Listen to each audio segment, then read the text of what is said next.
Өзбекстан менен чектеш жайгашкан Халмион айылынын тургундары үчүн 2014-жылы жамааттык балдар бакчасы ачылган. 4 жылдан бери 100гө жакын бала тарбияланып, акыркы 2 айда мындай мүмкүнчүлүккө чек коюлган. Бала бакчанын жабылганын себеби уруксат кагазы жок экен. Biz endi dokumentga bizga hech kim yordam bermasa, hukumatdan ham kelishgan, o'sha ochganda ular o'zlari kelgan, kelishib ko'rishgan, bog'chani yaxshiligini ko'rgan, lekin biz ko'p joylarga qatnashdik, bizga hech kim qayrilib yordam bergan yo'q. Bala бакча жайгашкан жер жогорку бийликте турган чиновниктердин бирине таандык экени айтылууда. Бала бакчанын иш кагаздарын толуктоо үчүн жерди өткөрүп берүүсү зарыл дейт Халмион айыл өкмөтүнүн башчысы.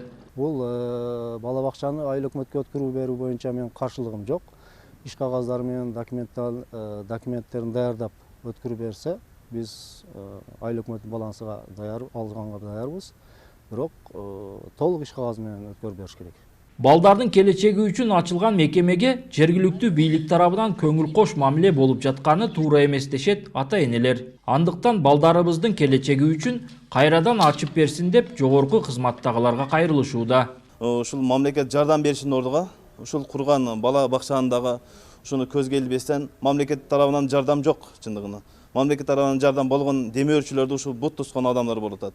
Ушуну мамлекет өзү куруп бере албаган экен, ушундай демөөрчүлөрдү колдоп, кубаттап, кайра ушуларды алдыга иштерин жылдыруусун суранабыз. Жабылып калган бала бакча ачылабы жокпу? Бул жергиликтүү бийлик үчүн анчайын деле маанилүү эмес. Ал эми бакчадагы балдардын ата-энелеринин арыз-муңу жогорку бийликке жетеби, аны убакыт көрсөтөт.